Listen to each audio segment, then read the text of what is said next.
Oke, baik, selamat pagi mahasiswa sekalian. Kali ini kita akan lanjutkan materi kita tentang pemrograman pada mata kuliah mekatronika. Sebelumnya Anda sudah belajar ya di pertemuan-pertemuan awal. Anda sudah diperkenalkan dengan bagaimana itu rangkaian listrik ataupun rangkaian elektronik ya untuk membangun rangkaian-rangkaian sederhana. Kemudian Anda telah diperkenalkan dengan eh, sensor, bagaimana rangkaian sensor sederhana, kemudian juga telah diperkenalkan dengan aktuator ya, bagaimana aktuator itu bekerja dan bagaimana cara menggunakan aktuator ya.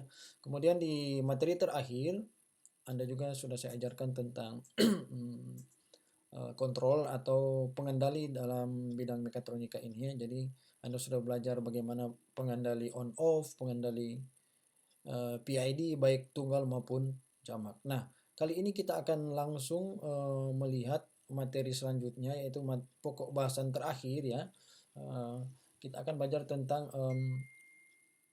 bagaimana kita memprogram hardware ya. Dan ini akan ada beberapa video setelah ini ya akan dijelaskan mulai dari awal sampai tentunya tingkat menengah sehingga Anda paham bagaimana memprogram hardware ini ya. Nah, sebelum masuk ke situ, kita akan melihat dulu apa itu microcontroller atau apa itu microprocessor ya. Di pemrograman satu ini sebagai penduluan saya akan membahas tentang perbedaan antara microcontroller dan microprocessor ya. Setelah itu nanti ada yang namanya development board ya. Kita akan coba bahas ada dua jenis ya dari sekian banyak, nanti Anda lihat itu seperti apa, dan nanti saya akan perkenalkan juga yang saya ada di sini sehingga Anda bisa melihat bentuk realnya seperti apa ya. Nah, kita masuk dulu ke yang namanya mikro prosesor ya. Mikroprosesor ini seperti Anda lihat di sini ya. Di sini ada diagram blok ya, di mana sebuah mikroprosesor itu memiliki yang namanya ALU, control unit, dan register. Jadi ini semacam komputer kecil ya, di mana dia mengolah input ya, kemudian dia menghasilkan output.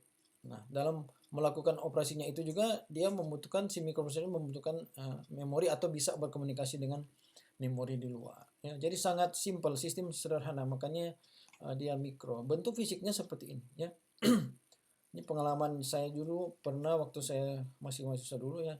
Kami menggunakan chip ini ya, 8085. Kemudian bahasa pemrograman yang digunakan pada waktu itu ya bahasa assembly atau bahasa mesinnya.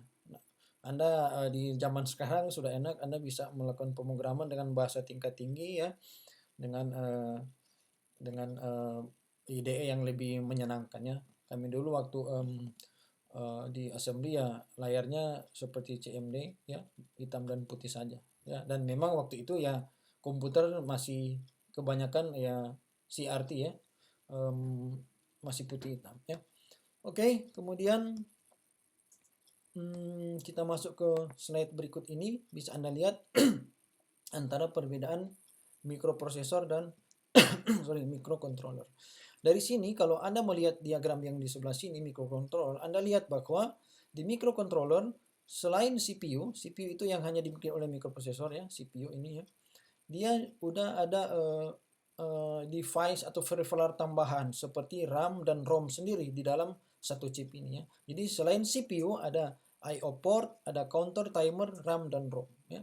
Jadi dapat Anda lihat perbandingannya kenapa orang lebih suka memakai microcontroller, karena microcontroller seolah-olah sudah komplit ya. Kita tidak dipusingkan lagi untuk mencari RAM tambahan untuk kita sambungkan ke mikroprosesor sini, karena di microcontroller sudah ada RAM di dalamnya ya. Kemudian ada ROM, kemudian ada timer, counter, dan ada I/O. I/O itu input output port ya. Seperti ini ya. Anda lihat kalau di sini ya, yang gambar ini 8085 kan dia ada I/O-nya di sini. Ada tulisan kalau Anda kelihatan ada P10, P20 dan seterusnya, itu port 1, port 2, port 3 ya, dan seterusnya. Tergantung dari microcontroller yang akan Anda gunakan ya. Jadi seperti itu kenapa kita cenderung menggunakan microcontroller sekarang, karena dia sistem sederhana tapi sudah cukup komplit lah, kita tidak disibukkan lagi merangkai RAM, ROM dan counter atau timer atau menambah I/O tambahan ya. Oke, saya harap Anda mengerti. Ini bentuk fisiknya ya. Yang di sini ya mirip kan dengan yang tadi, ini bentuk fisiknya seperti ini ya. Ukurannya mirip-mirip tapi isinya lebih komplit ya. Nah, kemudian kalau hanya berbentuk IC seperti ini atau rangkaian terintegrasi, maka kita akan sulit untuk menggunakannya. Apalagi anak informatika kan mungkin agak sedikit kurang familiar dengan solder menyolder ya. Maka dari itulah ada yang namanya development board ya. Pabrikan-pabrikan mulai mencoba membuat development board. Di dalam board tersebut ada yang yang namanya microcontroller yang kita bahas tadi ya. Dan ini ada beberapa jenis microcontroller ya. Arduino family, kemudian ini ada juga yang Node MCU, di sini ada juga yang BMOS. Jadi banyak ya. Seperti Anda lihat di sini bahwa misalnya contoh Arduino family ya, yang microcontroller yang digunakan ini yang biasanya yang chip seperti ini ya. Seperti ini ada ada seperti IC kecil. Di sini juga chipnya yang ini, microcontrollernya yang ini. Kalau di sini chipnya yang ini, kalau di sini chipnya yang ini. Ya. Jadi supaya untuk memudahkan kita memprogram, maka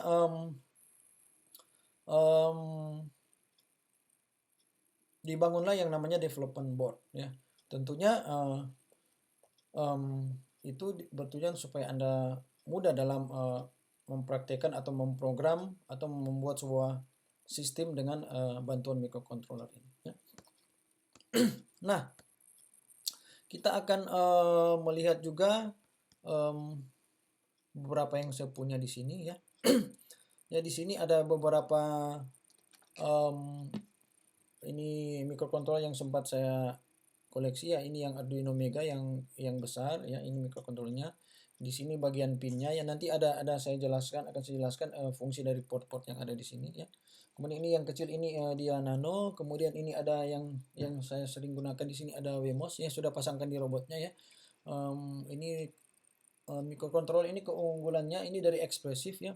Keunggulannya dia udah ada WiFi stack, jadi kita bisa langsung memprogram microcontroller. Selain input outputnya dia saudara tambahan untuk koneksi ke WiFi atau Ethernet ya. Begitu juga yang dua di ujung sini ya, itu sama ESP32 ya. Dia memakai produk ESP dari Espressif ya. Jadi seperti itu. Kalau di Arduino Uno ini dia menggunakan produk-produk Atmega ya. Di sini kalau sekarang ini Atmega 328, kalau ini Atmega 2650 ya. Jadi tergantung serinya, nama microcontrollernya ya.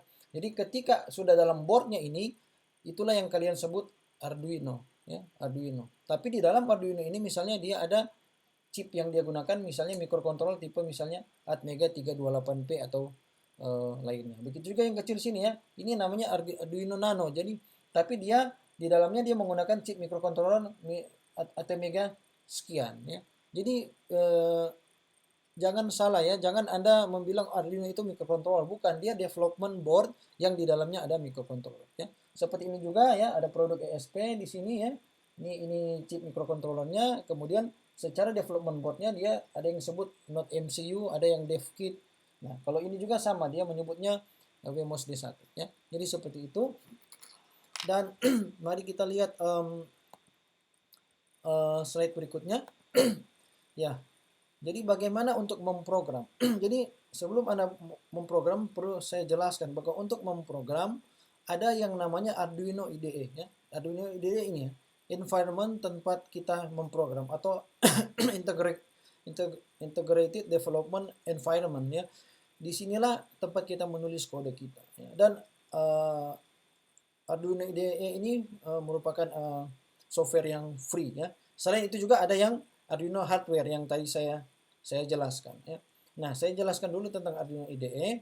Nah, disinilah Anda menulis program. Kemudian Arduino IDE juga bisa digunakan untuk memprogram ya, memprogram bukan cuman produk Arduino ya. Karena dia open source, maka para komunitas-komunitas yang lain memanfaatkan environment ini sehingga bisa juga digunakan untuk memprogram microcontroller atau platform atau development board yang lain ya. Karena proses di sini ada beberapa tahapan. Pertama Anda menulis kode ya, Anda mengetik kode di environment ini, kemudian kode yang Anda ketik itu dikompil. Dikompil artinya ya diubah atau diproses sehingga jadilah bahasa mesin. Karena kan microcontroller mengerti hanya bahasa mesin. Jadi setelah Anda ketik program dia dikompil. Nah, setelah dikompil barulah Anda masuk ke tahapan berikutnya ya. Di sini ada kode panah nanti kita akan demokan di video-video selanjutnya. Jadi tanda panah ini artinya upload. Kita mengupload artinya program yang sudah kita tulis kita compile, kemudian hasil compile ini kita upload. Upload itu berarti kita memasukkan atau mengirim program itu yang sudah dalam bahasa mesin ya, yang kita tidak tahu karena Anda mengetiknya dalam bahasa manusia atau bahasa tingkat tinggi ya. Sehingga itulah yang dimengerti oleh microcontroller ya. Jadi sekali lagi ada 3 tahap. Anda mengetik program dikompil, dan program diupload.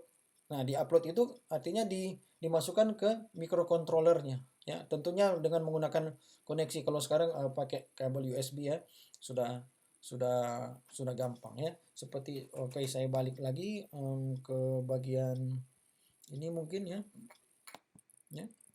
Dapat Anda lihat ya di sini. Kalau Anda lihat ada bagian seperti USB di sini tempat kita nantinya akan menghubungkan itu saat kita memprogramnya. Semua ada port USB, ada yang tipe yang besar, ada yang kecil, ada mikro, ada yang mini, tergantung ya. Ini USB biasa, kalau yang di sini dia USB mini ya. Kemudian yang ini board yang baru sekarang sudah menggunakan micro USB sama dengan charger handphone Android ya. Jadi seperti itu. Kemudian setelah Anda mengetahui environment tempat Anda program, Anda perlu tahu juga, ini akan saya tunjukkan, perlu tahu juga yang namanya pin out atau diagram pin out atau biasanya dibilang kaki-kakinya ya. Karena saat Anda memprogram, Anda perlu tahu saya mau program di bagian yang mana ya. Saya ingin mengambil data di alamat berapa ya. Saya ingin mengirimkan perintah ke pin yang mana atau di alamat yang mana. Nah, makanya Anda sebelum program sebuah microcontroller, Anda harus menguasai map ini ya, pin out diagramnya ya. Seperti ini yang saya contohkan Arduino ya. Di sini Arduino ada dia sudah dirancang supaya mudah. Di bagian sini ya. Di bagian sini ada yang namanya untuk power ya. Power artinya semua apa ya istilahnya listrik atau strom yang kita masukkan, ada yang 5 volt, ada yang 3,3, ada groundnya ya, ada yang 12 ya. Nanti Anda lihat. Kemudian di bagian sini ada yang namanya analog input ya. Semua input-input yang berhubungan dengan analog, berarti ini semua yang berhubungan dengan sensor ya. Kan Anda sudah belajar sensor, jadi sensor ada yang sifatnya analog, ada yang digital. Berarti kalau sensor Anda analog, Anda sambungkan ke bagian sini. Tinggal pilih pin mana, kaki yang mana. Kalau di sini cara penamaannya adalah A0, A1, A2, A3 dan seterusnya sampai dengan A5. Jadi ada 6 ya. Kemudian di bagian sini di bagian sini itu ada yang namanya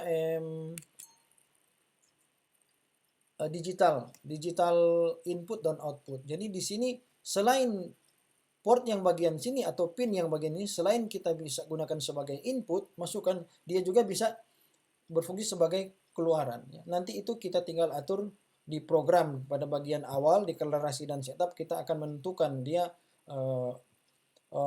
sebagai input atau sebagai output. Jadi tergantung kebutuhan. Nah, kebetulan produk Arduino Uno ini dia memiliki pin input dari 0 sampai 13, jadi ada 14 macam ya. Nanti Anda akan tahu lebih dalam setelah Anda mulai praktek. Ini hanya pengetahuan umum saja ya. Jadi seperti itu bagian untuk menancapkan powernya. Dari sini ya ada tulisan power jack. Jika Anda punya catu daya 12 atau 9 volt, biasanya Anda colok ke sini ya. Kalau bebannya juga tidak terlalu besar, Anda bisa langsung colok juga mendapatkan power atau listrik dari jack USB ini ya, yang Anda tancapkan juga ke komputer Anda ya. Jadi untuk latihan ya Anda mungkin biasanya cukup menggunakan source atau power dari port USB komputer Anda ya. Jadi seperti itu. Sebelum memprogram Anda harus tahu dulu pin out diagram dari microcontroller yang akan Anda gunakan atau yang akan Anda program ya. Oke, mudah-mudahan Anda mengerti ya. Kemudian juga di sini saya contohkan yang sering saya pakai Wemos sama dengan platform Wemos ini kita juga bisa tetap menggunakan Arduino IDE untuk memprogramnya ya, untuk memprogramnya. Kemudian kita harus tahu juga ya, karena bentuknya kecil jadi sangat sederhana ya. Jadi untuk bagi saya kalau proyek-proyek kecil termasuk proyek robot juga sederhana. Kalau cuman robot untuk navigasi maju mundur belok kiri belok kanan terus ada beberapa sensor lah 3-4 sensor cukup menggunakan microcontroller yang kecil ini ya. Sehingga Anda tidak pusing mungkin dengan input output di sini ya. Memang kecil ada kekurangan. Pertama seperti produk Wemos ini ya, input analognya dia cuma satu ya, cuma memiliki satu input analog ini A0, jadi ADC 0. Kemudian GPIO-nya dia mungkin terbatas sekitar 1 2 3 4 5 6 7 8 9 10 11 ya. Cuma sekitar 11 ya. Tapi cukup lah ya. Nah, jadi untuk memprogram Anda harus mengetahui sekali lagi alamat-alamat sini. Seperti Anda lihat sini, kalau di Wemos dia biasa menggunakan istilah GPIO 16.